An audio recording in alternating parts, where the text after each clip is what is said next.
11 ವರ್ಷಗಳಿಂದ ಪ್ರಧಾನಮಂತ್ರಿಯವರ ರಾಜತಾಂತ್ರಿಕತೆ, ಪ್ರಧಾನಮಂತ್ರಿ ನರೇಂದ್ರ ಮೋದಿಯವರ ರಾಜತಾಂತ್ರಿಕತೆ ವಿಫಲ ಆಯಿತಾ?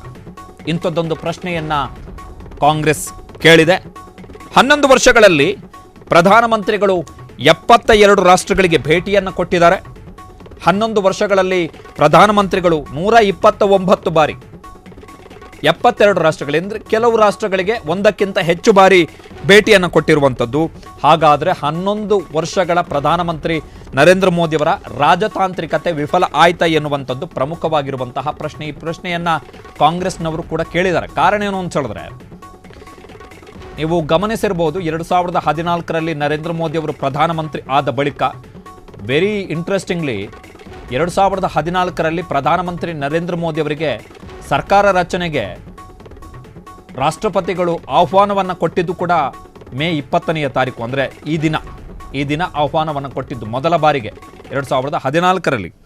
ಸೊ ಪ್ರಧಾನಮಂತ್ರಿ ನರೇಂದ್ರ ಮೋದಿಯವರು ವಿದೇಶಕ್ಕೆ ಭೇಟಿ ಕೊಟ್ಟಂತಹ ಸಂದರ್ಭದಲ್ಲೆಲ್ಲ ಒಂದು ಕಾಮನ್ ಈವೆಂಟ್ಸ್ ನಡೀತಾ ಇತ್ತು. ಒಂದೇನು ಅಂತ ಹೇಳಿದ್ರೆ, ಭಾರತ ವಿಶ್ವಗುರು ಆಗಿದೆ, ಪ್ರಧಾನಮಂತ್ರಿ ನರೇಂದ್ರ ಮೋದಿಯವರು ವಿಶ್ವಗುರು ಆಗಿದ್ದಾರೆ, ಪ್ರಧಾನಮಂತ್ರಿ ನರೇಂದ್ರ ಮೋದಿಯವರು ವಿಶ್ವ ನಾಯಕರಾಗಿದ್ದಾರೆ ಅಂಥೇಳಿ BJPಯವರೇ ಪೋಸ್ಟರನ್ನು ಹಾಕ್ತಾ ಇದ್ರು. Point number 1. ಜೊತೆಗೆ ಪ್ರಧಾನಮಂತ್ರಿಗಳು ವಿದೇಶಕ್ಕೆ ಭೇಟಿಯನ್ನು ಕೊಟ್ಟಾಗಲಿಲ್ಲ, ಅವರು ಯಾವ್ಯಾವ ದೇಶಕ್ಕೆ ಭೇಟಿಯನ್ನು ಕೊಡ್ತಾರೆ ಅಲ್ಲಿರ್ತಕ್ಕಂಥ NRIಗಳು, ಅನಿವಾಸಿ ಭಾರತೀಯರು ಗುಂಪು ಗುಂಪಾಗಿ ಬಂದು ಪ್ರಧಾನಮಂತ್ರಿ ನರೇಂದ್ರ ಮೋದಿಯವರು ನಮ್ಮ ಭೇಟಿ ಕೊಟ್ಟ ಬಳಿಕ ಅಥವಾ ಮೋದಿಯವರು ಪ್ರಧಾನಮಂತ್ರಿ ಆದ ಬಳಿಕ ವಿಶ್ವದಲ್ಲಿ ಭಾರತದ ಪ್ರಭಾವ ಜಾಸ್ತಿಯಾಗಿದೆ ಅಂಥೇಳಿ ಹೊರದೇಶಗಳಲ್ಲಿರ್ತಕ್ಕಂಥ NRIಗಳು ಘೋಷಣೆಯನ್ನು ಕೂಗ್ತಾ ಇದ್ರು.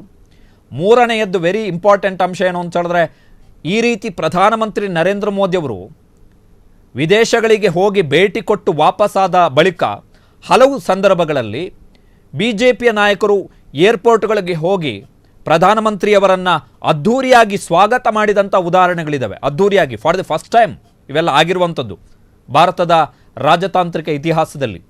ಪ್ರಧಾನಮಂತ್ರಿಗಳು ವಿದೇಶ ಪ್ರವಾಸವನ್ನು ಕೈಗೊಂಡು ವಾಪಸ್ಸಾದ ಬಳಿಕ BJP ಸರ್ಕಾರದ ಪ್ರಮುಖ ಸಚಿವರು ಹೋಗಿ ಅವರನ್ನು ಬರಮಾಡಿಕೊಳ್ಳುವಂಥದ್ದು, ಪ್ರಧಾನಮಂತ್ರಿಗಳು ಅವರು ವಾಪಸ್ಸಾದಂತಹ ಸಂದರ್ಭದಲ್ಲಿ ಸಂಭ್ರಮಾಚರಣೆ ಮಾಡುವಂತಹ ಕಾರ್ಯಕ್ರಮಗಳ ಆಯೋಜನೆ. ಜೊತೆಗೆ ನೀವು ಸೋಷಿಯಲ್ ಮೀಡಿಯಾವನ್ನು ತೆಗೆದು ನೋಡಿದ್ರೆ ಪ್ರಧಾನಮಂತ್ರಿಗಳ ಪ್ರಮುಖ ಭೇಟಿಗಳ ಬಳಿಕ BJPಯವರು ಪೋಸ್ಟರನ್ನು ಹಾಕ್ತಾ ಇದ್ರು, ಯಶಸ್ವಿ ಪ್ರವಾಸವನ್ನು ಮುಗಿಸಿ ವಾಪಸ್ಸಾದಂಥ ಪ್ರಧಾನಮಂತ್ರಿಗಳು ಅಂತೇಳಿ. ಅಷ್ಟೇ ಅಲ್ಲ, ಸ್ವತಃ ಅಮಿತ್ ಶಾ, ಕೇಂದ್ರ ಗೃಹ ಸಚಿವ ಅಮಿತ್ ಶಾ ಅವರೇ ಇತ್ತೀಚೆಗೆ ಒಂದು ಸ್ಟೇಟ್ಮೆಂಟನ್ನು ಕೂಡ ಕೊಟ್ಟಿದ್ದಾರೆ. ಪ್ರಧಾನಮಂತ್ರಿ ನರೇಂದ್ರ ಮೋದಿಯವರ ಕಾರಣದಿಂದ ಭಾರತದ ಪ್ರಭಾವಳಿ ವಿಶ್ವದ ಮಟ್ಟದಲ್ಲಿ ಜಾಸ್ತಿಯಾಗಿದೆ ಅಂತೇಳಿ. ಸೊ ಈ ಎಲ್ಲ ಅಂಶಗಳಿರುವ ಹೊತ್ತಲ್ಲಿ ಈ 7 ಮಂದಿ ಸಂಸದರ ನೇತೃತ್ವದಲ್ಲಿ ನಿಯೋಗವನ್ನು ವಿದೇಶಗಳಿಗೆ ಕಳುಹಿಸುವಂಥ ಅವಶ್ಯಕತೆ ಏನಿತ್ತು ಎನ್ನುವಂತಹ ಪ್ರಶ್ನೆಯನ್ನು ಈಗ ಕೇಳಲಾಗ್ತಾ ಇದೆ. ಕಾರಣ, ಪ್ರಧಾನಮಂತ್ರಿ ನರೇಂದ್ರ ಮೋದಿಯವರು ಪದೇ ಪದೇ ಇನ್ನೊಂದು ಅಂಶವನ್ನು ಕೂಡ ಹೇಳ್ತಾ ಇದ್ರು. ಏನು ಅಂತ ಹೇಳಿದ್ರೆ, ಯಾವುದೇ ಹೊರ ದೇಶದ ನಾಯಕರ ಭೇಟಿಯಾದಂಥ ಸಂದರ್ಭದಲ್ಲಿ ಎಲ್ಲ ನಾಯಕರ ಜೊತೆಗೂ ಕೂಡ ತಮಗೆ ವೈಯಕ್ತಿಕವಾಗಿ ಆತ್ಮೀಯತೆ ಇದೆ. ಅದು ಬರಾಕ್ ಒಬಾಮಾ ಇರ್ಬೋದು, ಡೊನಾಲ್ಡ್ ಟ್ರಂಪ್ ಇರ್ಬೋದು, ಚೀನಾದ ಅಧ್ಯಕ್ಷರಿರ್ಬೋದು, ವ್ಲಾದಿಮಿರ್ ಪುಟಿನ್ ರಷ್ಯಾದ ಅಧ್ಯಕ್ಷರಿರ್ಬೋದು, ಹೀಗೆ ಹಲವು ರಾಷ್ಟ್ರಗಳ ನಾಯಕರ ಜೊತೆಗೆ ತಮಗೆ ವೈಯಕ್ತಿಕ ಆತ್ಮೀಯತೆ ಇದೆ ಅಂತ ಹೇಳಿ ಹೇಳ್ತಾ ಇದ್ರು.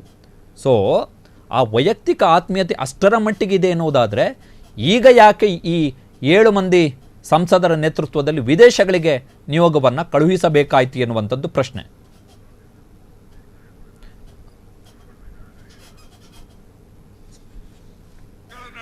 ದೇಶದಲ್ಲಿ ಅನೇಕ ಘಟನೆಗಳು ನಡೆದಿವೆ.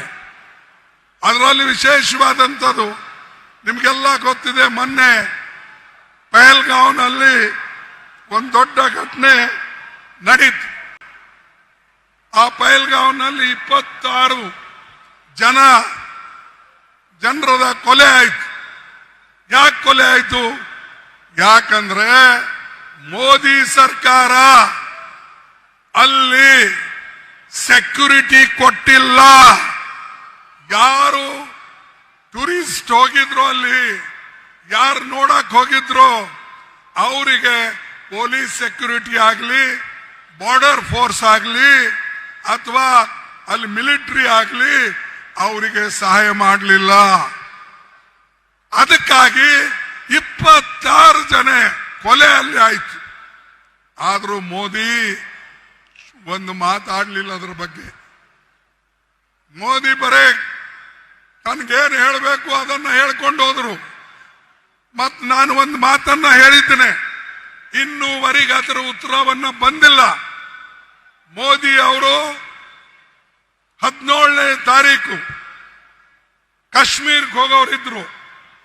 ಆದ್ರೆ 17ನೇ ತಾರೀಕು ಕಾಶ್ಮೀರ್ಗೆ ನೀವು ಹೋಗ್ಬೇಡಿ ಅಂತ ಹೇಳಿ ಅವರ ಬೆವುಗಾರಿಕೆ ಅಲ್ಲಿರ್ತಕ್ಕಂಥ ಇಂಟೆಲಿಜೆನ್ಸ್ ಅವರಿಗೆ ಹೇಳಿದ್ರು, ನೀವು ಹೋಗ್ಬೇಡಿ, ಪಾಕಿಸ್ತಾನದಲ್ಲಿ ಇದು ಕಾಶ್ಮೀರ್ನಲ್ಲಿ ಗಲಾಟೆ ಆಗ್ತದೆ, ಅದಕ್ಕಾಗಿ ದಯವಿಟ್ಟು ನೀವು ಕ್ಯಾನ್ಸಲ್ ಮಾಡಿ. ಕ್ಷಣ ಕ್ಷಣದ ಸುದ್ದಿಗಳಿಗಾಗಿ ಫ್ರೀಡಂ ಟಿವಿ ಸಬ್ಸ್ಕ್ರೈಬ್ ಮಾಡಿ, ಲೈಕ್ ಮಾಡಿ ಹಾಗೂ ಫಾಲೋ ಮಾಡಿ.